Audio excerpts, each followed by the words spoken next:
c'est Monsieur Okulade Samuel Adeyemi. Madame Okulade Emmanuel Marie.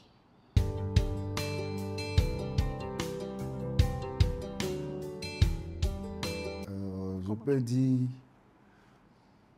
on s'est rencontrés, on fréquentait la même assemblée. Et par l'un de mes amis, j'ai pu l'aborder, mais ce n'était pas si facile.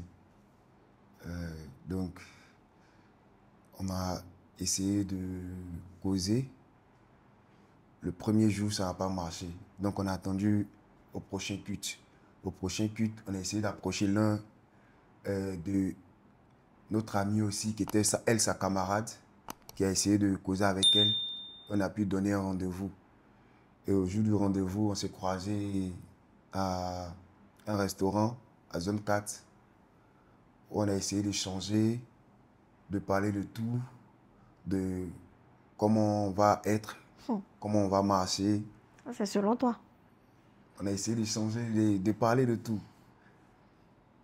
Et par là, elle ne m'a pas donné vite sa réponse. Elle a dit, elle va réfléchir.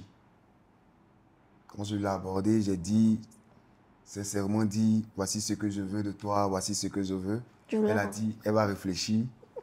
Et elle a mis du temps à réfléchir. Après là, elle m'a donné une réponse qui était une réponse vraie. Et cette réponse, aujourd'hui, a abouti au mariage. Donc, je rends gloire à Dieu pour cela.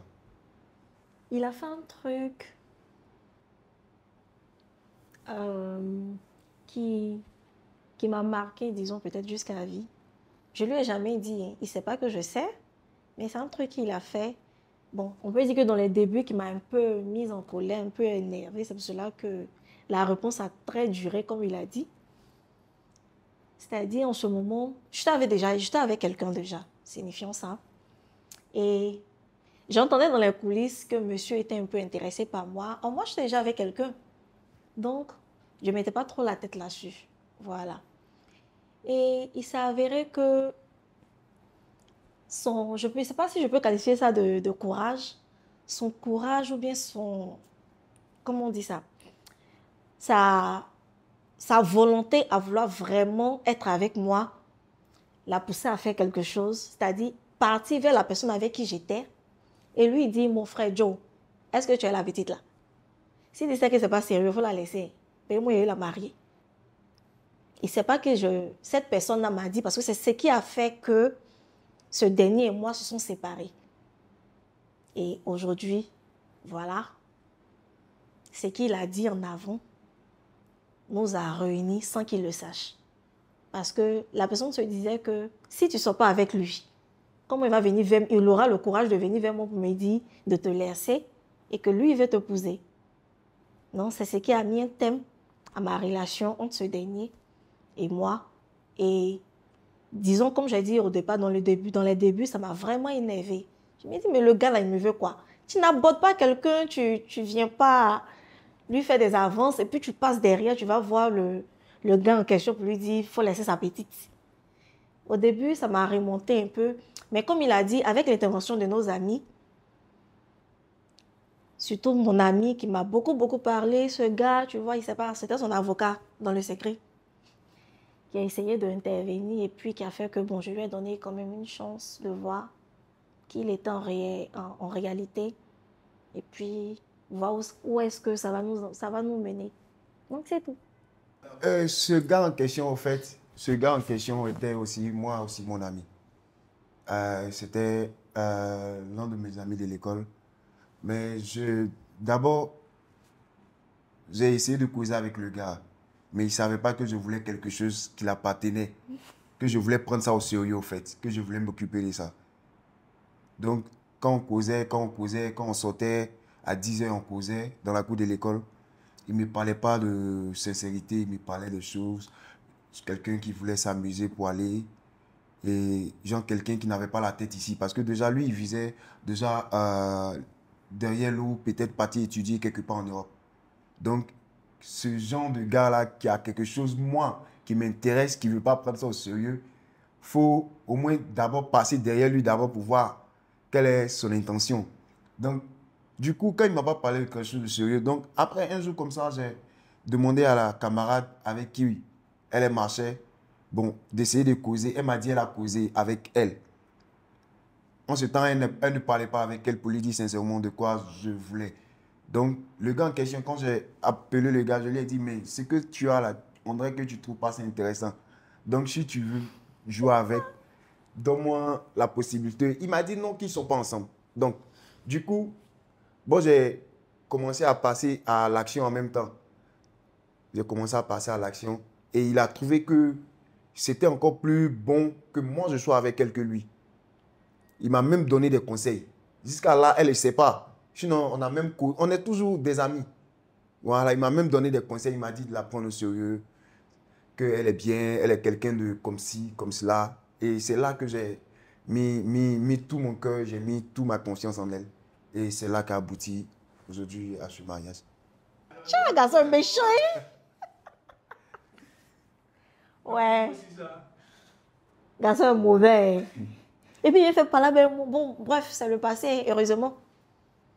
Peut-être que, je ne sais pas, la bonne foi qu'il a vue en moi, la bonne personne qu'il a vue en moi, il a su que peut-être il ne saura pas me rendre heureuse, qu'il y avait quelqu'un qui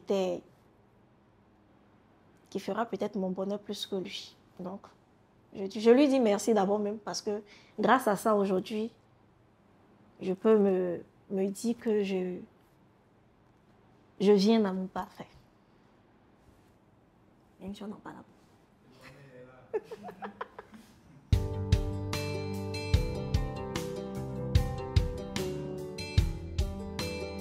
Franchement, comme il a dit, à quel moment ça a été sérieux? Ça a été sérieux. Il a fallu beaucoup, beaucoup de temps pour moi parce que je n'ai pas facilement digéré cette action.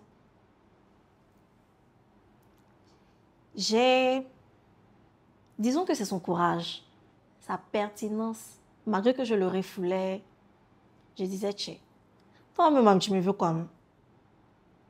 Disons que c'est son insistance, voilà, qui m'a fait asseoir. Un jour, j'ai pris conscience que, bon, on va faire souffrir enfin des gens. Hein. Si tu veux pas, tu le libères.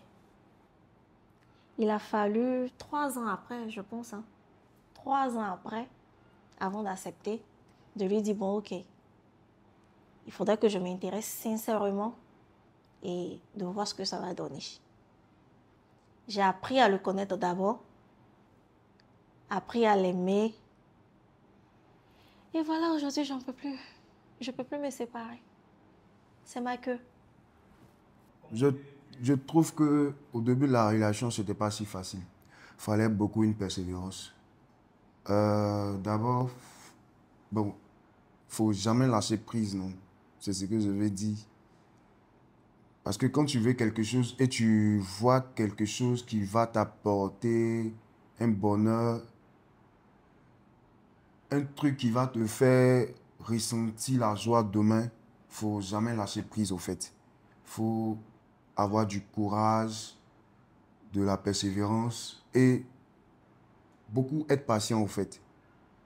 Sinon, à un moment donné, j'ai voulu lâcher prise et il y avait un ami qui me remontait toujours, qui me disait non, laisse tomber, au fur et à mesure, ça va aller. Et ce courage-là m'a toujours déterminé de toujours aller de l'avant. Donc, je lui ai laissé le temps pratiquement. Elle a beaucoup réfléchi, elle a pris son temps. J'étais dans mon coin. Mais dans tout ça, je l'invitais quand même. On marchait, on causait au téléphone, on papotait. J'ai dit, bon, c'est ce que je veux. Je ne vais pas regarder à gauche ni à droite. Je vais attendre elle son temps. Quand elle serait prête, elle va me dire, oui, c'est bon, on va marcher ensemble.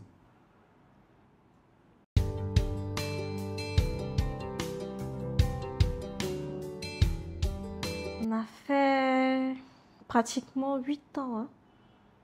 8 ans ensemble. Depuis 2014, c'est ça. Depuis 2014. 8 ans.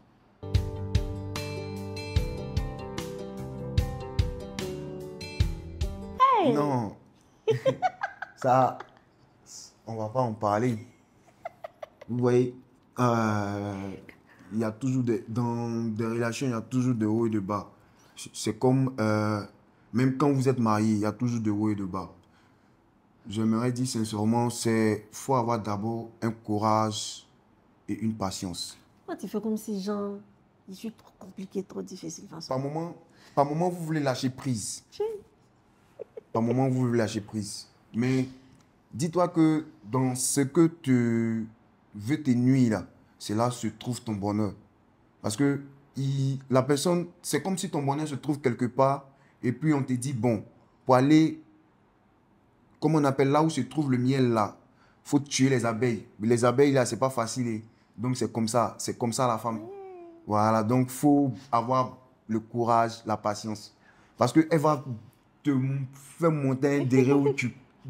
Du coup, un coup, tu dis non, c'est bon, c'est plus la peine, je cherche mieux ailleurs. Mais quand tu regardes le temps où tu as passé, tu as patienté, tu te dis bon, et puis elle a quelque chose que tu veux, que tu ne trouves pas sur une autre fille. Donc, tu es obligé de te soumettre, tu es obligé de prendre ça comme ça et puis lui donner des conseils que toi, tu n'aimes pas, tu aimes ceci, tu aimes cela, et puis vous continuez encore la relation. Tiens, cette dissertation, mais puis, c'est compliqué comme ça.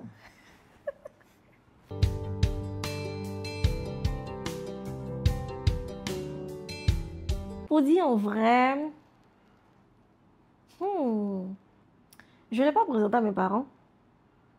Mes parents se sont invités à le présenter. Je ne sais pas si je vais dire à le présenter ou bien à l'inviter dans notre maison. Il est vrai. Il a su m'amadouer. C'est-à-dire, pour que je puisse l'accepter,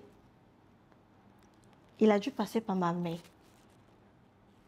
Elle est tombée follement amoureuse de lui.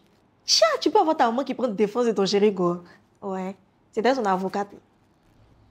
Elle le voyait tout le temps venir. Je ne le laissais jamais entrer. Il était toujours devant la porte, tout ça. Comme j'ai dit, c'était un peu, tu vois, il me jouait trop du façon, là. Il doit mettre un jeu un peu quand même. Donc, à chaque fois, elle me demandait, mais c'est qui ce jeune? Il dit, c'est un ami. C'est un ami ou bien c'est ton chéri? Il n'était pas encore dit qu'il est chéri. C'est mon ami, point bas. Mais un ami qui vient régulièrement, à chaque fois comme ça. Donc, sans mon insu, une fois, il est venu. Et comme d'habitude, je le fais patienter. J'étais à l'intérieur, à la maison, dans la maison. Et elle est sortie, elle a fait entrer. Je vois que tu es maman en train de causer avec quelqu'un là-bas. Mais elle cause avec qui? Je sors la tête, je regarde, c'est lui. Aïe, ils sont en train de causer comme s'ils se connaissaient. Oui, tu veux quoi de ma fille? Tu l'aimes? Est-ce que c'est sérieux? Ah, d'accord. En tout cas, ma fille là, je l'ai dit, elle dit, mais attends, je me suis énervée d'abord. Mais aïe, pourquoi tu fais ça, maman? Elle dit, on quitte là-bas. Toi, tu as compliqué comme ça, on a eu quelqu'un, il faut pas le faire rentrer. Donc, je pense que c'est comme ça que c'est parti. Il a d'abord conquéri le cœur de ma maman. Et ensuite, pour le père, ça n'a même pas été difficile. Parce que je lui ai jamais présenté quelqu'un. Donc, dès qu'il a entendu, il a su que j'étais avec ce dernier-là, il a accepté un claquement de doigts et c'est comme ça, c'est parti. La présentation des parents. Aussi facilement comme ça. Avec ça, il dit, c'est compliqué. Franchement. Le premier jour que ma belle-mère m'a trouvé devant la porte et quand elle m'a appelé, et j'ai eu peur au fait. Ce jour-là, je ne m'attendais pas à ça. Je suis parti pour rendre visite à ma chérie. J'arrive devant la porte, je l'appelle, elle me dit d'attendre et puis on me dit de rentrer. On me pose des questions. Tu es qui? Tu fais quoi dans la vie? Tu es comment? Tu es enfant de qui? Tu viens de quelle famille? Du coup, j'ai commencé à dire, bon, ma maman m'appelle pour me demander ces genre de questions. Je ne sais pas si peut-être qu'elle a dû causer avec sa fille ou pas. Mais quand elle m'a appelé, je me suis dit déjà automatiquement qu'elle a causé avec sa fille. Elle m'a posé des questions. Est-ce que je veux marier sa fille? Je lui ai dit oui, sincèrement, je veux marier avec sa fille. Qu'est-ce que je fais avec sa fille? J'ai dit, on est en cheminement pour l'instant. Est-ce que je suis sérieux? Elle m'a posé ces genre de questions. Je lui ai répondu correctement. Elle m'a dit, ok, il n'y a pas de souci. C'est qu'elle est sûre de prendre soin de sa fille, qu'elle va en parler à sa fille. Il dit, il n'y a pas de souci. Donc, je veux dire un grand merci à l'appui pour dire merci à cette maman-là qui fait tout. Déjà, je peux dire, c'est pas ma belle-mère, c'est ma maman. Elle m'a pris comme son fils. Je peux dire, je suis son premier fils. Elle est la deuxième. Voilà, elle est ma petite soeur, elle n'est pas ma femme, elle est ma petite soeur. Voilà, donc je dis merci à cette maman-là qui a eu du courage de m'approcher, de me donner tous les conseils qu'il faut pour être avec sa fille, pour que je puisse conquérir le cœur de sa fille. Vous voyez, ce sont les mères qui connaissent comment les filles sont. Donc si ce côté-là, tu as pu gagner ce côté-là, tu n'as plus peur de quoi que ce soit. Voilà, c'est comme ça. Chez mes parents, bon, ma maman ne vit plus, mon père ne vit plus, mais chez mes oncles, ils l'ont pris comme les filles aussi. C'était un peu, du coup, c'était un peu, ça passait tout d'un coup, mais après, au fur et à mesure, ils l'ont accepté comme étant les filles, parce qu'elle a un comportement qui est très bien. Quand elle est avec des personnes, elle peut réunir plusieurs personnes à la fois, au fait. Elle a un cœur qui est très, très, très sympa. Donc, ce genre de courage-là, j'aimerais lui dire encore merci. Parce que ce n'est pas toutes les familles qui peuvent accepter tout d'un coup une belle fille comme ça. Ça va prendre le temps. Et le jour même quand je suis parti à la maison pour donner la date de mon mariage, ils n'ont pas pris ça autrement pour dire, bon, on va encore l'étudier. Ils ont pris ça aussi rapidement et se sont mis en marche pour pouvoir accepter l'étape suivante du mariage.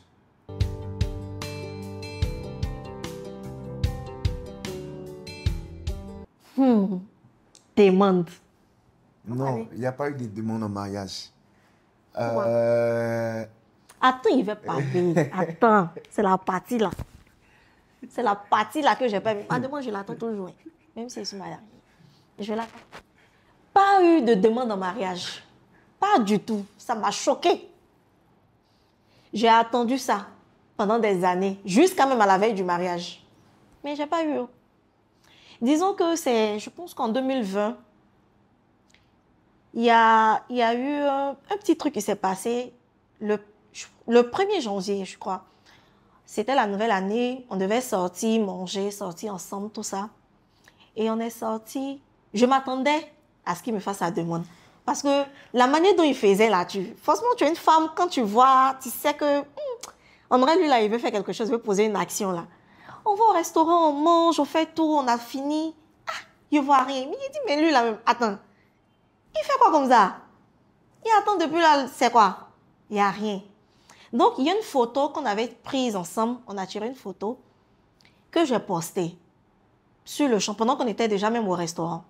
Et dès que j'ai posté la photo en statut, je vois des commentaires, félicitations, et c'est chic, félicitations. Je ne comprenais pas. Il dit, mais attends, on me félicite pourquoi déjà? C'est un meilleur vœu en fait, ce n'est pas félicitations. Quel est le problème? Mais je demande, mais là, j'ai demandé à ma cousine qui m'a envoyé aussi une félicitation. Mais tu me dis félicitations pourquoi? Ah, mais tu n'as la bague, tu penses qu'on ne sait pas, on a vu? Il dit, quelle bague? C'était pas inattention au fait. J'avais porté une bague. Mais en réalité, il pensait, quand on voit la bague, on pense que c'est une bague de fiançailles. Il pensait que c'était une demande en mariage. Et puis il dit, mais attends, tu sais que la photo qu'il a postée, les gens pensent que tu m'as demandé en mariage, non? Moi, j'ai porté ma bague fantaisie comme ça. Hein. Il dit, ah, c'est que c'est fait. Mais qui ne sait pas que je vais te marier? C'est comme ça, c'est parti. Il m'a blagué. J'attends ma demande. Ça, c'est pour les blancs. Hein? Ça, c'est pour les blancs. On a trop regardé la télé. Je suis une blanche à la peau noire. Donc, j'attends.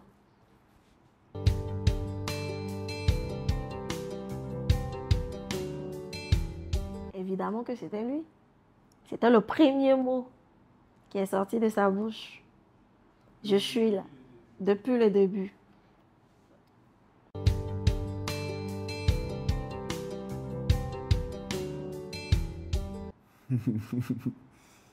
D'abord, j'ai dit enfin, j'ai pu m'arrêter devant les potes des gens. Quand t'assois, moustique, C'est pas vrai. tu as parti au restaurant, tout ça. Donc, du coup, j'ai ressenti une joie parfaite. J'ai dit, là, Dieu a entendu nos prières Il a permis que nous soyons unis ce jour-là. C'était pas facile, mais par sa grâce, il nous a fait passer par des étapes et il a permis que nous soyons unis le jour à laquelle on a pris la date du mariage et tout s'est bien déroulé. Nous lui rendons gloire et nous lui rendons magnificence et honneur. En fait, quand on prépare un mariage, tu te rends pas immédiatement compte de l'étape à laquelle tu vas passer. C'est vrai qu'on se préparait, on achetait tout, mais le jour où tu rentres à la mairie, tu avances, ton cœur fait bunda, genre, tu vois que ce n'est plus un rêve, ce n'est plus une envie, ça se passe maintenant là. Tu es là, tu es dans l'action. Toutes les sensations sont là en même temps. De joie, de tristesse. Tristesse, pourquoi? Parce que là, tu quittes tes parents. Tu vas maintenant former toi aussi ton foyer, ta maison. Tu deviens du coup responsable de cette personne, de toi-même. Donc, c'est une sensation, je peux dire, toutes les émotions sont là en même temps. De fierté, de joie, de bonheur, tout se manifeste.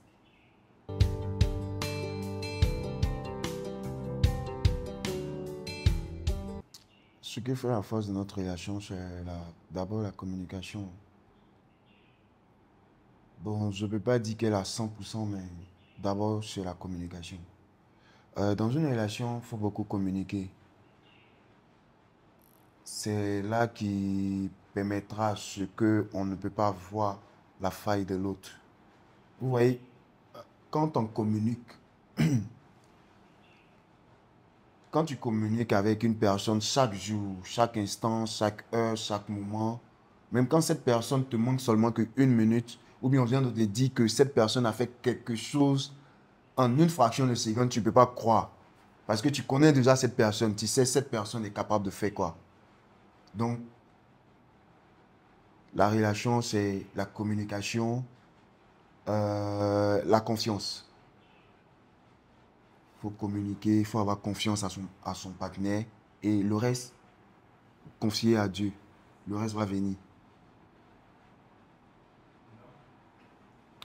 Comme ce qu'il a dit, la force de notre relation, c'est la communication. Parce que dans une relation, il y a tout.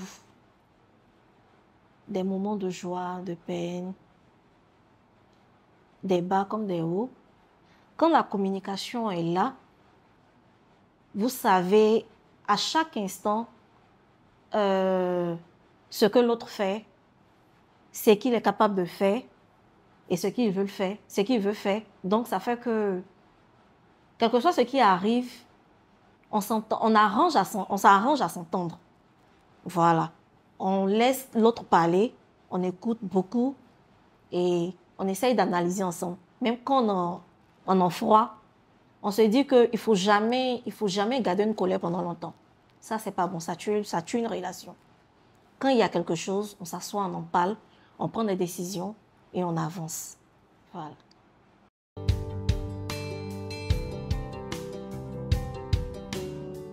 L'entretien de notre amour, franchement, c'est Dieu. On ne peut pas dire que non, je suis forte dans telle chose, c'est parce que je fais ça. C'est Dieu. C'est lui, à chaque fois, qui nous aide à pouvoir poser des actions qui vont plaire à l'autre. Parce que tu peux dire que je fais telle chose, ça lui plaît, et peut-être qu'il n'est pas dans, je sais pas, son humeur n'est pas du tout là, l'humeur que tu connais d'habitude n'est pas là. Mais quand tu mets Dieu au devant de tout, qui est le socle, d'abord même qui est le socle de notre relation, je pense que tout devient un peu facile. Voilà. L'entretien, ça vient avec les instructions. Comme je dis, il faut beaucoup prier. Dans la prière, quand ton homme n'est pas heureux, tu sens qu'il est en tristesse, tout ça. L'aider en prière, même quand il y a la joie. la première des choses, la première phrase qui sort de notre bouche, merci Seigneur. Hi, aujourd'hui, il est heureux. Aujourd'hui, elle est heureuse. Tu vois, donc ça fait que ça devient quotidien. Et puis, c'est Dieu qui nous met en joie. C'est tout. L'entretien. Bon, l'entretien. Bon, par moment, tu te soucies, tu te dis, bon, comment rendre cette dernière heureuse? Tu te tracasses. Je peux dire, comme elle a dit là, c'est le centre d'abord, c'est Dieu. Et puis, tu vas essayer de tricher un peu les blancs. Comment lui rendre heureuse? Par des cadeaux, par des sorties et autres. Par moment, tu penses, bon, aujourd'hui, je n'ai pas l'argent, aujourd'hui, c'est un jour où tout le monde va sortir. Bon, comment faire celle-là? Elle va dire, elle-même elle me connaît bien, nous, on ne va pas trop loin. Nos bistrots, c'est à la maison. Monsieur, c'est un casanier. Il sort pas, il n'aime pas. Il n'aime pas du tout sortir. Pas du tout. C'est lui, chez lui, travail, maison, église. Travail, maison, église. C'est une routine. Donc, quand tu veux essayer de changer un peu, tu te dis, oh, restons à la maison. Il y a quoi d'ailleurs même?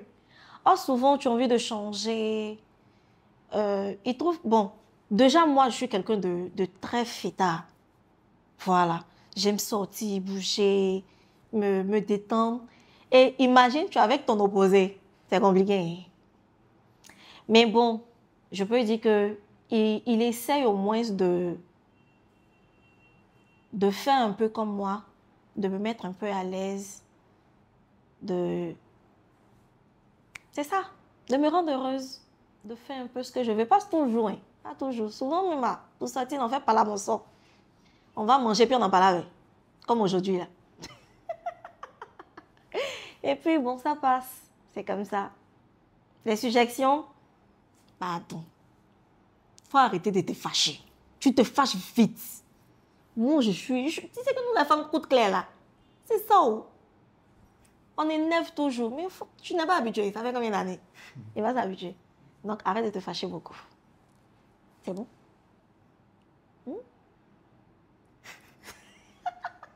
Non, tu n'arrêtes pas. Tu as diminué.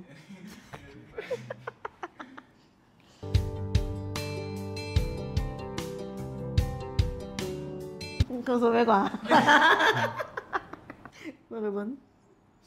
Bon, je peux dire, bon, on était patient. On était patient. Et... Alors, va dire toi. Hein. On dit quoi?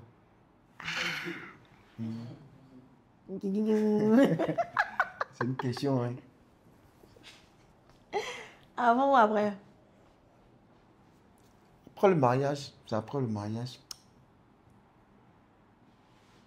Avant ou après? Qu'est-ce que c'est après? C'est après le mariage. Je ne me souviens pas. Hein. Oui, après.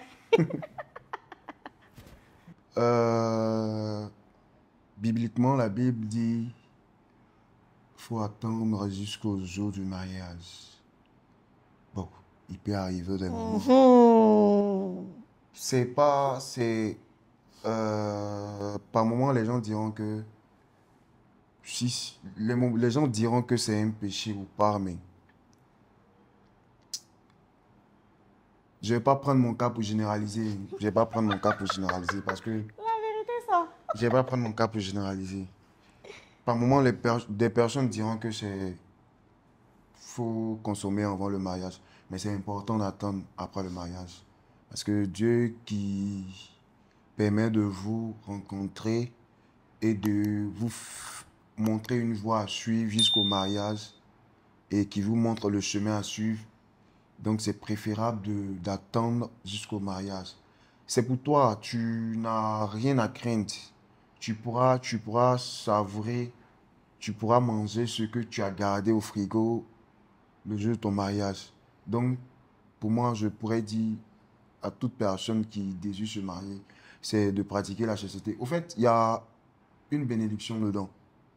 Il y a une bénédiction dedans. Mais ceux qui ont fait aussi avant le mariage, c'est pas, ils n'ont pas péché. Dieu bénit tout. Mais cette partenaire que vous prenez pour, en fait, pour user d'elle, c'est de la prendre au sérieux, de l'emmener jusqu'au mariage. C'est pas de prendre et de laisser. Il n'y a rien de prendre et de laisser. Parce que prendre, tu manges une mangue, toi tu laisses, et puis tu veux que quelqu'un d'autre vienne manger. C'est pas important. Donc, c'est mieux d'emmener cette personne jusqu'au mariage. C'est ce que j'ai à dire. Oui, c'est ce qu'il a dit là. Je suis parfaitement d'accord. C'est ça, il a tout résumé.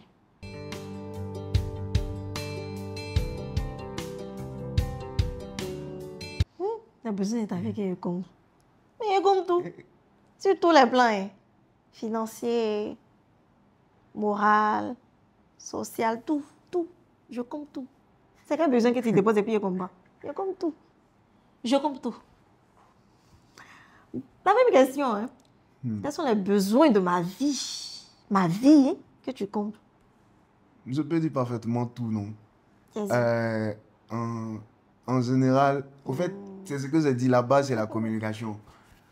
Donc, si quel que soit ce que tu as besoin, que tu expliques, c'est ce que tu as besoin quand tu expliques à ta femme, à ta partenaire, elle doit combler ce vide-là.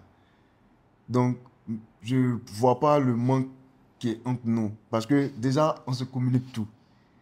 Par moments, je peux être au service et puis quand j'ai besoin de quelque chose, je l'appelle. Quand j'ai besoin de ceci, je l'appelle.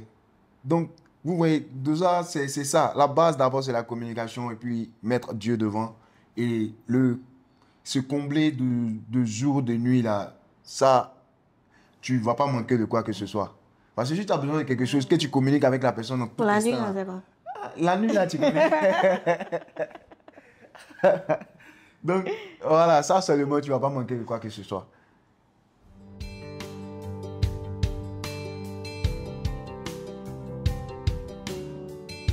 Quand madame m'a dit qu'elle était enceinte, j'étais surpris. Mais je croyais, en fait, je ne croyais pas. Parce que on attendait l'enfant, on n'a pas chanté, on attendait. Et jusqu'à ce que Dieu nous ouvre les portes des entrailles. C'est pas été facile. Donc le jour où elle m'a annoncé ça, où elle m'a fait une surprise pour dire que je suis papa. Au fait, genre, j'étais pas, je croyais pas, mais je me suis dit, fallait être en joie avec elle. Parce qu'elle-même, elle ne savait pas. C'est après, quand elle a fait une thèse de grossesse, qu'elle a su qu'elle était enceinte. Parce que au moment où elle voulait, là, ce n'était pas le temps de Dieu. Donc, j'aimerais aussi dire aux personnes mariées qui attendent le fruit des entrailles est d'attendre le temps de Dieu. Ouais, le temps de Dieu n'est pas le temps des humains. Tu peux te marier, faire des années en cessant, et tant que Dieu ne décide pas, là, tu as beau faire.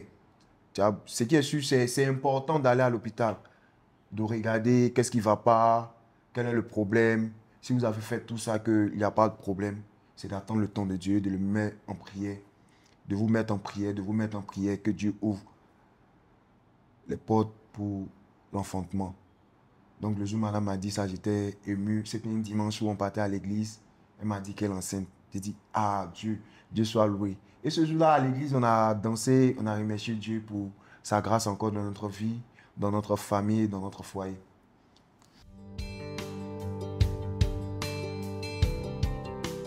Est-ce que les femmes enceintes ne fatiguent pas l'homme? Ah, il y a des questions que vous posez. Ou tu dois dormir, tu quittes au travail, tu dois venir dormir. On dit non, toi tu dors, l'enfant ne la laisse pas dormir. Vous allez causer quand à 2 h du matin, c'est quand tu dois partir au travail. Ou tu dois partir chercher, on prépare, on dit non, rire. Rire, au lieu de rire, c'est trop. On ne peut pas rire pour toi-même. Nous, on n'arrive pas à manger. Tu vois, il y a des trucs, il y a des tracasseries. La femme enceinte qui ne fatigue pas l'homme. Ah, c'est que l'enfant. L'enfant là. L'enfant, il est gentil. Mais il n'est pas trop fatigué quand même. Il n'est pas trop fatigué. Je remercie Dieu pour tout ce qu'il a fait. Bon, ça n'a pas été le cas le cas aussi de d'autres femmes qui fatiguent les hommes. Ça a été, je peux dire qu'elle ne m'a pas trop fatigué aussi. Bon, par moment, il y avait un peu de stress, la fatigue qui l'empêchait de dormir. Mais au fil du temps, elle a surmonté ça. Voilà, Je suis forte. Tu es là comme ça, tu as mal de partout. tu ne peux pas dormir. Tu es fatigué, tu es énervé. Et puis tu vois le gars, il est couché, il dort, il a dans les reflets. Tiens, cocota. Il dit, mais il y a quoi? Il dit, il y a quoi comment? Il ne dort pas, tu dors. Qui a mis ça dans mon ventre? Lève-toi, veille. Il dit, mais il n'y a pas de travail. Il dit, moi aussi, je travaille. Et puis, les envies, surtout les envies, les nuits. Ah, franchement. J'essayais de faire l'effort pour ne pas le fatiguer parce que je me disais que je dois aller au service. Moi, au service, on me comprend parce que je suis enceinte. Donc, je peux passer toute la journée même à dormir au travail. Mais lui, par contre, c'est pas le cas. Donc, quand j'ai des envies fortes pour manger, j'essaie de me retenir tellement, je n'arrive pas à dormir. Je regarde télé jusqu'à 7 heures, souvent 8 heures. Mais bon, souvent, quand ça ne va pas, là, ça ne va pas. Hein. Mais il faut te réveiller. Puis pour moi, c'était café. Café, on a fait des cafés les nuits à 2 heures du matin. Bébé, il boit café. Et puis quand il finit de faire, tu n'as plus envie. C'est fatigant. On boit ensemble et puis on dort.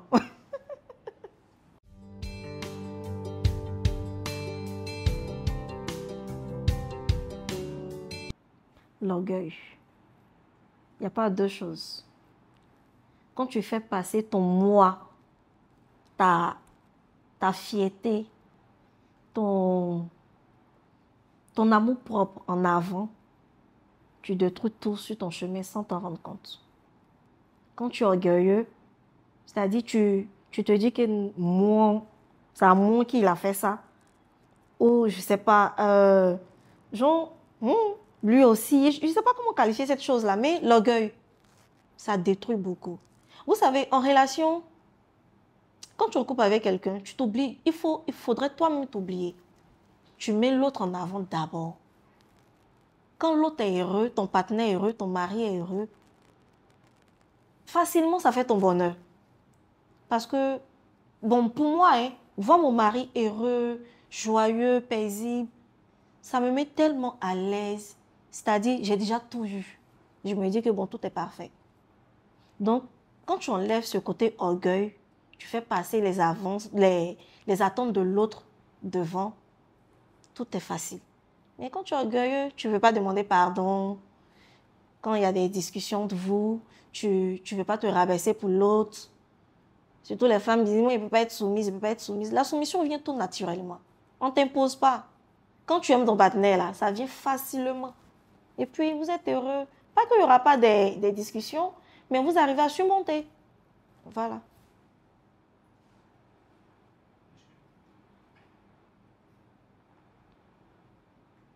Bon, je peux dire que c'est ça. Elle a déjà parlé un peu de cet aspect-là. Euh, c'est pour nous les hommes, je peux dire, il y a beaucoup de personnes qui sont autoritaires en fait. Et c'est moi, je suis le chef. C'est moi, je dois commander tout le monde. Non. C'est vrai, on dit dans un bateau, il y a un capitaine. À part le capitaine, le reste là. Oui, mais ça va dépendre de comment tu mets l'autorité du capitaine.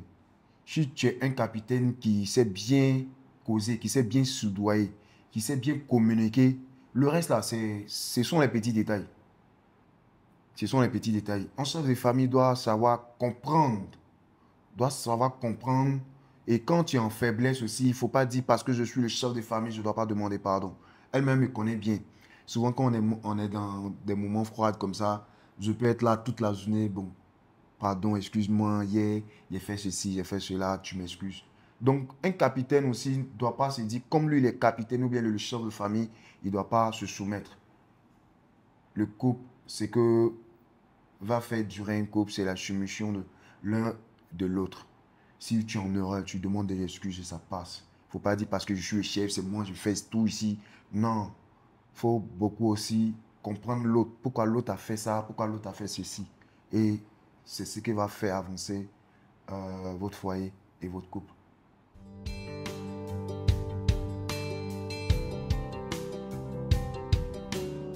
Bon, je peux dire, il y a plusieurs aspects hein, de l'infidélité. Bon, les gens pourront dire qu'on ne peut pas pardonner l'infidélité. On dit Dieu, dans son amour, a envoyé son Fils unique sur cette terre. Ça va dépendre. Ça va dépendre. l'infidélité peut se pardonner, mais des personnes pourront dire que non, on ne pourra pas pardonner l'infidélité. Toute personne peut faire des erreurs. Personne n'est parfait, personne n'est parfait comme Dieu. Toute personne, il peut arriver d'un moment que on va faire des erreurs. Donc, je peux dire le centre du couple, d'abord, c'est la communication. Si tu communiques, tu comprends l'autre. Tu comprends l'autre, tu parles avec l'autre. Quand l'infidélité va arriver, vous pourrez surmonter cette étape-là. Ce sont des erreurs qui peuvent arriver. Par moment, non.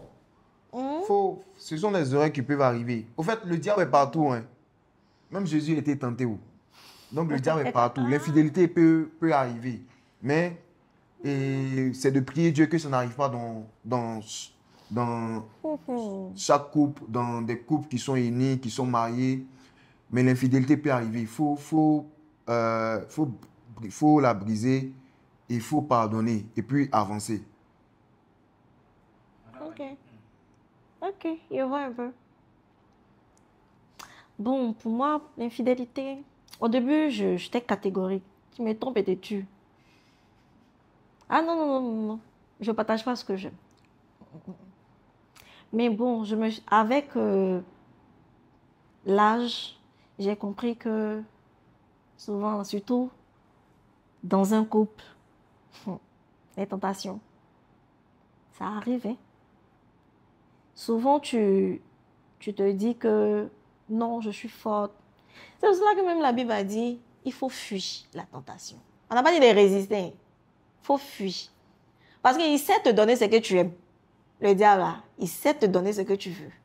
Pas que tu n'aimes pas ta femme ou bien tu n'aimes pas ton mari, non. Mais quand ça vient, au moment où toi-même tu vas prendre conscience, tu es déjà loin. Donc, il peut arriver qu'il y ait des moments de faiblesse. Mais il faut savoir très vite se ressaisir. Et il faut comprendre l'autre. Voilà. Ton mari peut être avec toi et puis il entend il y a une fille qui passe. Toi-même, tu es femme, tu connais. Tu sais que hey, la vie qui est passée là, c'est pas petit quelqu'un. Et puis le gars en train de regarder, là, tu es fâché, tu as fait comment? Tu as tout détruit parce qu'il a regardé. Non. Il peut avoir des anciennes histoires qui reviennent sans que tu ne veuilles. Peut-être tu avais besoin juste d'un service de cette personne et puis voilà, les choses ont viré au truc. Il faut comprendre, il faut pardonner, il faut avancer. Donc c'est pour cela qu'on insiste beaucoup sur la communication. Quand il n'y a pas de communication, ces étapes-là sont difficiles à gérer. Très difficiles. Mais il n'y en a pas de pas dire quelque chose. Ok.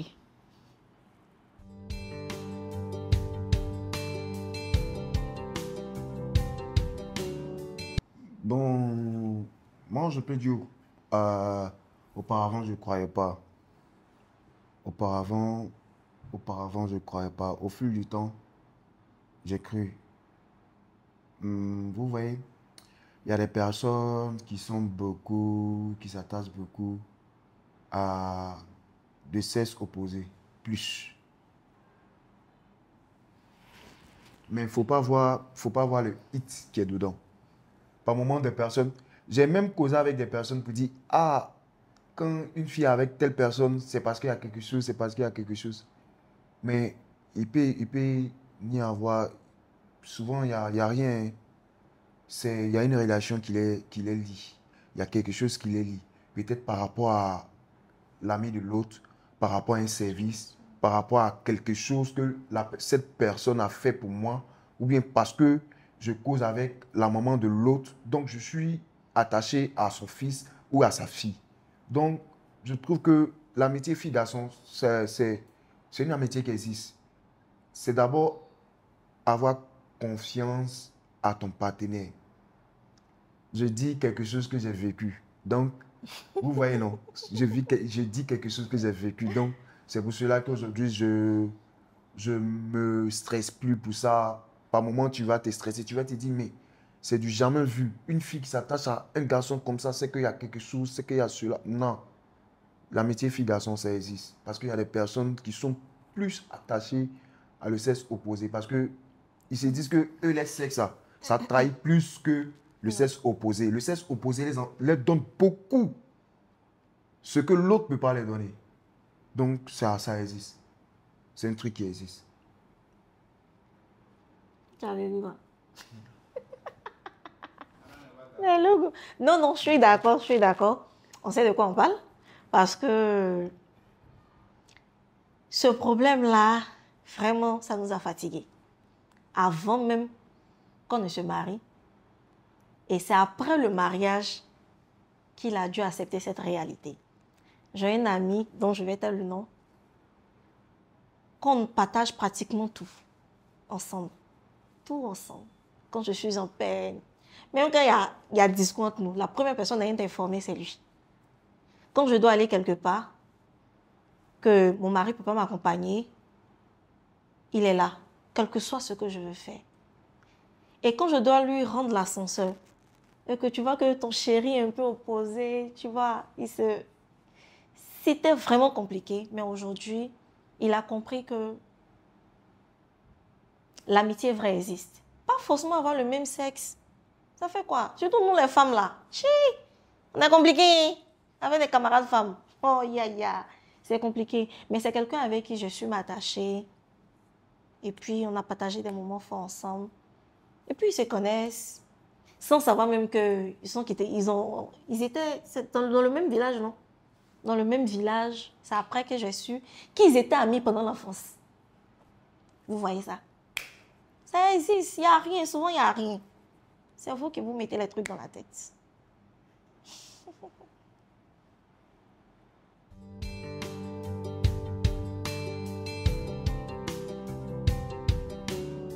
C'est la partie où il n'y a pas la blanc. Mais bon, je pense que il n'y a pas de 50-50. Il n'y a pas de 100%. Sauf si tu n'as pas les moyens. Pour moi, hein, tu aides ton homme dans tous les points. Tu aides ton mari dans tous les points. Franchement. Si ton mari a honte, c'est toi la femme aussi qui a honte. Hein. Ce n'est pas pour lui seul, c'est pour vous deux. Si aujourd'hui il n'arrive pas à payer le loyer, que tu peux le faire, tu le fais tranquillement. Tu n'as pas besoin d'attendre qu'il se lamente, il se soucie. Donc pour moi, il n'y a pas de pourcentage. Je peux le faire, je le fais. Quand je ne peux pas, qui ne peut pas, on s'assoit, on réfléchit. Comment est-ce qu'on doit régler ce problème-là? Et puis ensemble, chacun apporte de part et d'autre. On rassemble et on gère le problème. Il n'y a pas pour dire que non, c'est l'homme qui doit faire ceci, c'est l'autre qui doit... Non, pas du tout. Ma conception des choses, il n'arrive pas à le faire, je le fais. Mais bouffer l'argent de son mari, c'est tout. Surtout ça. Il faut me donner l'argent, bébé. Beaucoup d'argent. Il faut parler. Il faut me donner l'argent. J'adore, ça me donne cette joie-là. Quand tu vois le plus 4, aïe. Tu vois, ça renforce l'amour. L'amour est doux comme ça. Mais pour vous, on ne gagne pas. Non, tu vois, l'argent des femmes, on dit que c'est une aide. Nous sommes une aide pour vous. Ce n'est pas une obligation de le faire. Mais quand tu aimes ton homme, tu le fais. Mais une aide qui ne paye pas maison. Non. C'est ce qu'il a dit là-haut. Ton argent est doux. Donc, c'est toi qui dois dépenser le plus. Ton argent à main. Non, pour moi, là, c'est pour l'avenir. On prépare l'avenir des enfants. Ok, il n'y a pas de souci. Voilà. C'est ce qu'elle a dit. Et les femmes vont jamais nous aider dans les dépenses, dans les charges. Donc, c'est ce qu'elle a dit. Elle a dit que par moment, vous voyez, c'est ne pas cacher les dépenses de la maison. S'il y a une faille, expliquer, parlez-en. Parce que si toi tu as honte, c'est ta femme aussi qui aura honte. Même tes enfants vont en faire partie. Donc, c'est de communiquer, expliquer. C'est pas, et puis de nos jours aujourd'hui, c'est pas facile. C'est pour cela que monsieur et madame travaillent en même temps. Pour pouvoir gérer les dépenses des enfants, de la maison, les charges ménagères et tout. Et même de la famille souvent. Par moments, les femmes aussi vont chez les belles-mères, donner même, et puis on dit que c'est toi qui as donné là-bas. Toi-même, tu arrives là-bas, on dit, ah, merci, hein, la fois dernière, on a vu ta mère, mais tu ne comprends pas. Elle a passé là-bas pour faire.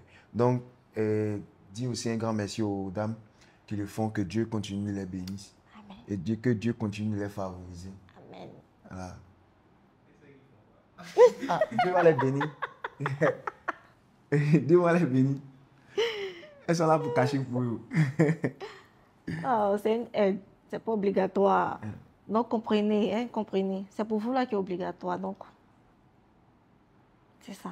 Quand tu peux, fais-le. C'est mon conseil surtout.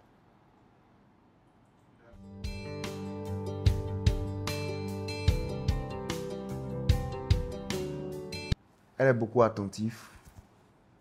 Mais le jeu n'est pas contente là. Ah, faut pas parler. C'est comme si tu as parlé, peut-être que tu as parlé derrière son oreille. Ça passe pas. Bon, je prends le cas d'aujourd'hui comme ça. Qualité. Je... Oh, mais c'est qualité. Mais c'est défaut, j'ai donné une Oui, année. pardon. Tu attends que tu m'attends. C'est qualité, elle est beaucoup attentive. Elle est beaucoup patiente. Elle parle pas haut. Mais le jeu veut parler comme ça. Ah, faut attendre que ça remplit la feuille. Qualité. Aïe. Non, c'est toute qualité là, gars. C'est toute qualité là, tu es attentif. Ça va bien. C'est toute qualité là. D'accord. Elle a des défauts. C'est défaut là, mais tu as dit. Mais il y en a encore. C'est bon. Faut pas en dire défaut là. On va pas quitter ici. On dit On défaut. va quitter ici. On dit défaut. On va pas quitter ici. Défaut, on va quitter ici. Allons-y avec ça. On va quitter ici. D'accord. Tes qualités. J'aime ton courage. Tu es très courageux.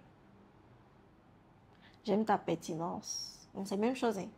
Courage, pertinence. Surtout, surtout, surtout, surtout. J'aime quand tu m'aimes là. Oh, c'est trop chic. Tu vois, quand il dit quand tu m'aimes là, tu connais. Quand tu es content, il n'y a rien de tel. La maison est paisible, c'est... J'aime te voir en joie. Bon, dis tes qualités. Hein. C'est pas beau, tu fais pas ça tout le temps. Non, c'est comme qualité en tout cas. Et puis, ta patience. Tu es beaucoup patient aussi. Très patient même surtout. Parce que je sais que je suis teigneuse. Tu es fort. Je t'aime. Tes défauts, on en vient. J'aime pas quand tu sais la mine. Genre, tu ignes façon... Il te dit que ça me plaît pas. Je n'aime pas la partie là. Quand il quitte au travail, puis il vient quoi. Visage est cérémonieux. Putain, ça peut me... Tu sais comment ça me fait? Ça me rend malade. Arrête de serrer ta main. Je te dis toujours, un visage qui sourit beaucoup est toujours rayonnant. La lumière est là. Tu ne forces pas. Tu es beau, tu es charmant. C'est là. Il faut beaucoup sourire. C'est important. C'est très important. Donc, tu aimes trop serrer ton visage. J'aime parfois arrêter de nier. C'est vrai que souvent, ça me... Tu vois, quand il nier, quand on sort, puis il nier, quand il dit, hey, c'est mon gars. Tu vois, il aime ça, mais c'est pas tous les jours qu'il faut faire ça. Il faut diminuer. Et puis, tu te fâches trop vite. Tu sais qu'il y a chez quelqu'un là. Il aime chauffer le cœur. Tu es habitué. Donc, normalement, quand il fait des trucs là, ça ne doit rien te dire. Mais tu t'énerves. Avant que tu vas savoir qu'ils sont pré-plaisantés là, tu as déjà gâté. Tu vois, non, c'est ce qui fait qu'on fait, à chaque 5 minutes, on fait pas là. Parce que je taquine beaucoup, je m'amuse beaucoup, j'aime t'attacher. C'est juste pour m'amuser. Toi, tu penses en mal, tu te fâches. C'est pas bien. Arrête de te fâcher beaucoup. Voilà. Et puis, avant encore. C'est tout, hein. C'est tout. Manger là, il s'est habitué. Manger. Il prépare tout. Il prépare tout. Tu sais ça? Il ne peut pas parler côté cuisine, là, il ne peut pas. Il sait qu'il est jet. Il est jet à 100%. Ou bien, tu as un mot? Il n'y a pas de mots. Il n'y a pas. Il est jet. Ses désirs sont des autres dans la cuisine. Mais c'est trop pour moi, ça me fatigue. Hein? On va changer ça un peu, on va forcer un peu. On va faire un plan d'action. Pour m'arranger. Mais pas question. Un modéré. Merci. Je t'aime.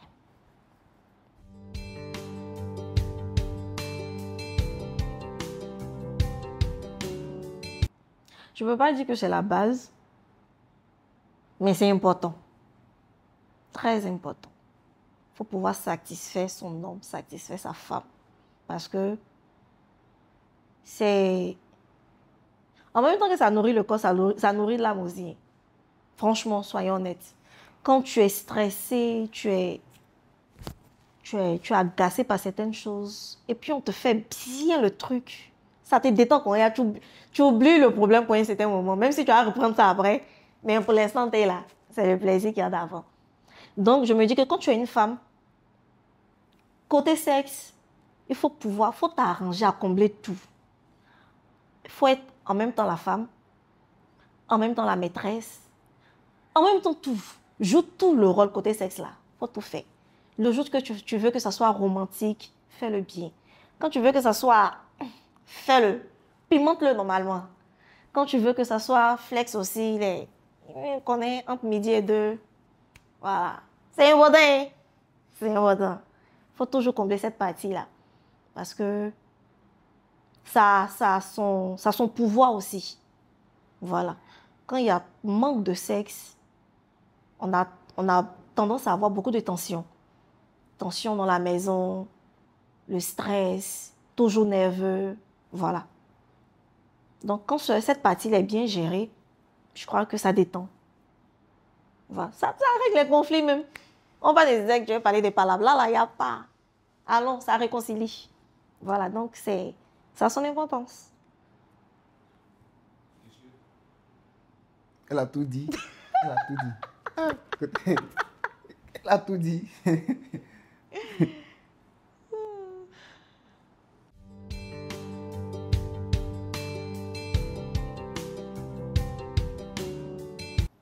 Ça ne me gêne pas, hein? Ça va dépendre.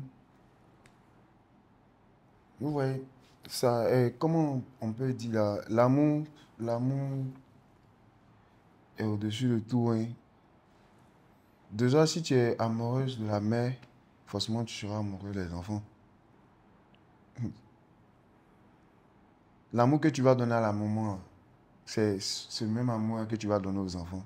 Donc, au fur et à mesure, même si les enfants même t'aiment pas, au fur et à mesure, ça va prendre le temps, mais au fur et à mesure, les enfants vont pouvoir t'aimer parce que tu combles déjà la place de les pères, tu combles déjà le vide qu'ils ont besoin et tu mets les moments déjà en joie ou les pères en joie. Donc, quand c'est comme ça, ça va prendre et puis ça va passer. Voilà.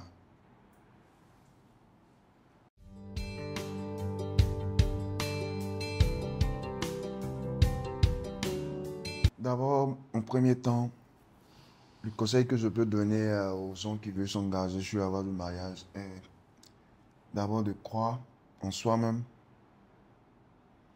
et de faire confiance aussi à Dieu. De faire confiance à Dieu. Parce que de nos jours, des personnes diront qu'il n'y a pas l'amour véritable. Il n'y a pas l'amour véritable. L'amour véritable existe. Il peut y avoir souvent des failles, mais l'amour véritable existe. Donc, c'est de faire confiance en soi-même et à Dieu. Et tous tes soucis, toute la qualité que tu veux, il faut expliquer à Dieu que je veux tel mari, je veux telle femme, comment elle est, comme ça, comme ça. Quand tu vas l'expliquer là, lui, il va prendre ça, il va venir déposer ça devant toi. Mais seulement, il faut être prêt, il faut être patient. Il faut beaucoup patienter. Moi, généraliser ton cas quand Il faut même. beaucoup patienter. C'est ton bonheur qui est là. Tu as coup de foot, tu as chuté ça quelque part d'autre. Et puis tu as dit non, c'est là, ces qualités-là. C'était bien, c'était comme ça, c'était comme ça. Donc, il faut beaucoup patienter et beaucoup de courage. Et prier beaucoup Dieu pour que Dieu vous envoie l'âme sœur, la corde de vos cordes qu'il a choisie. La corde de tes cordes. C'est ma moitié, comme il a dit. Il a tout dit. C'est le courage, savoir ce que tu veux. On ne choisit pas déjà une personne et puis dire à Dieu, donne-moi quelqu'un. Je veux un mari. Oh, tu as déjà au moins 2 gars. Là, il te donne quoi? Donc, il faut savoir ce que tu veux. Il faut connaître, comment on appelle? Il faut te connaître soi-même d'abord. Il faut te connaître toi-même d'abord. Quand tu te connais, c'est ça ce qu'il te faut. C'est ce que tu veux. Tu peux avoir ton genre et puis ton genre, là, c'est pas ton mari. Voilà. Donc, quand tu te connais toi-même, tu sais ce dont tu as besoin, la personne dont tu as besoin dans ta vie, là, tu connais. C'est pas beau gosse, beau genre. Non, non, non. Tu sais que tu as besoin de quelqu'un pour t'aimer et que le beau genre que tu vois là, le gars là t'aime pas. Tu es forcé. C'est ce qui fait que on a tendance à avoir des mariages qui ne durent pas. Parce qu'ils ont plutôt regardé le physique et non pas la personne qu'il est faut. Quand tu sais ce que tu veux, tu atteins toujours tes objectifs. Donc, sache d'abord ce que tu veux. Prie en fonction de ça. Et puis, ça va. C'est pas pour dire qu'il n'y aura pas de difficultés. Hein. La go peut te dire qu'elle ne veut pas. Mais du moment où tu sais que c'est elle là, tu insistes. Comme lui. Vas-y, ça prend.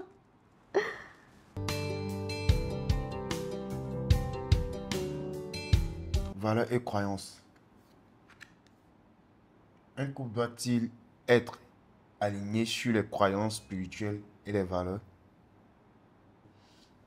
Bien sûr.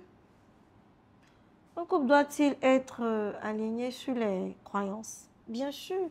La croyance, je crois que c'est la base. C'est la base d'une relation.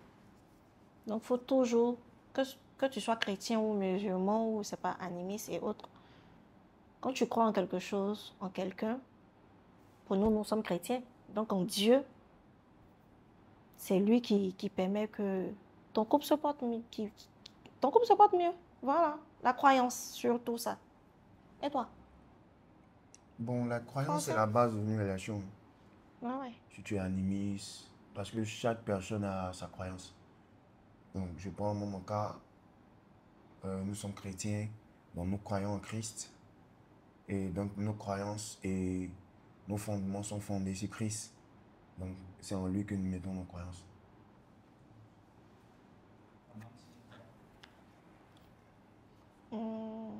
Passer émotion. Couple et attente. Ok.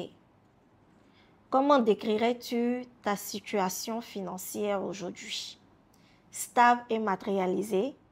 J'ai toujours bien géré mes revenus. Tout va pour le mieux, mais je viens de loin. Flou, vivement que je gagne au loto. Ta situation financière actuellement, c'est quoi? A, B, C. C'est B. Forcé, on vient de loin. On a galéré, très loin. On vient de très loin. Tout va pour le mieux, franchement. On se dit pas, on s'estime pas étant fortuné, mais ça va. On arrive à gérer nos besoins, nos envies. Ça va. On rend gloire à Dieu parce que c'est lui qui a permis tout ça. Quand on regarde où on vient là, galère là, tiens, on a vécu. Hein. On a vécu même. Et aujourd'hui, on est paisiblement là où on est. On arrive à s'en sortir. C'est merveilleux. Et on a fait ça tous deux. Il faut qu'on le sache. Tous deux. Tous deux. On a marché main dans la main. Il n'avait rien. Je l'ai pris. Et puis je l'ai arrangé. Dieu m'a aidé.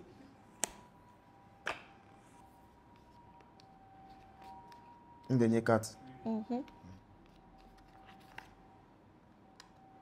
Non, c'est la même, tu vas prendre. Prends ici. On peut prendre mieux.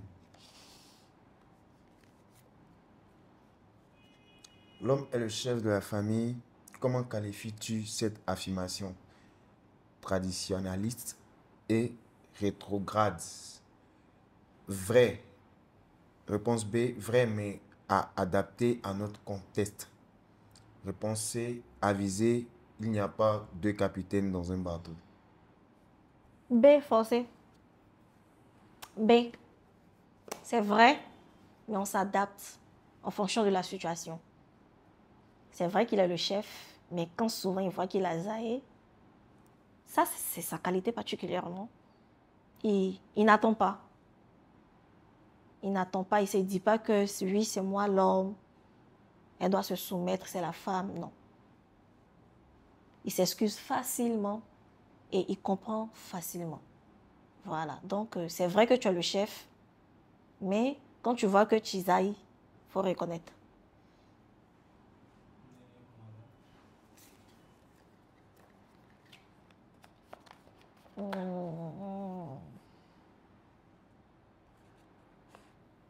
C'est ici que j'ai tiré.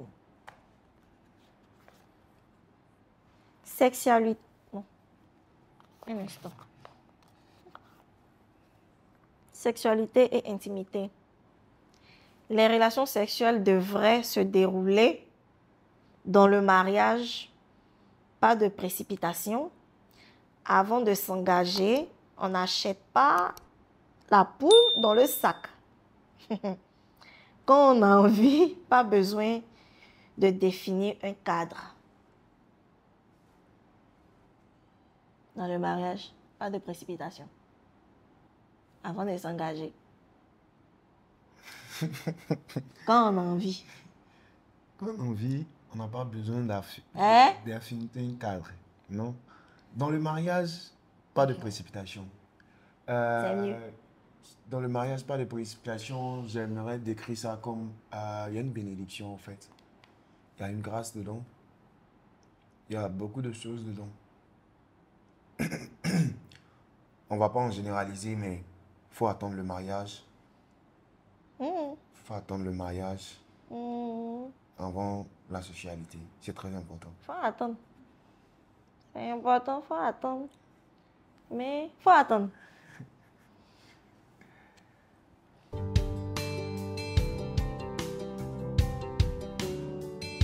Mon ami, toi, tu nous envoies chez les Blancs. Hein.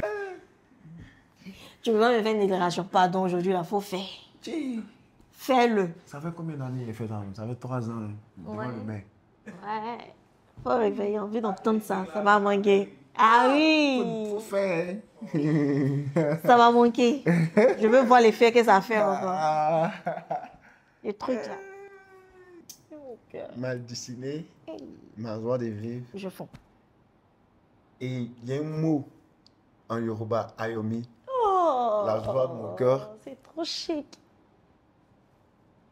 Je t'aime, Oh, je t'aimerai jusqu'à la fin de mes jours. c'est chou. Mouah. Oh, c'est chou. Il y a gagné ça tous les jours. Hein? Parce que c'est Dieu pour faire déclaration. Oh, Dieu, il a fait. Tu sais, comme je t'appelle toujours, Ifemi, c'est ce qui signifie mon amour. Tu es mon amour, mon véritable amour. Quand je te dis que tu es mon roi, c'est pas au sens figuré, c'est au sens propre. Parce que tu comptes toute cette affection qui me manque. Tu joues un rôle tellement grand dans ma vie que souvent je me perds dans un nuage d'amour. Je t'aime. C'était le couple Okunlade, Samuel et Marie. Vous nous avez suivis dans le canapé des mariés.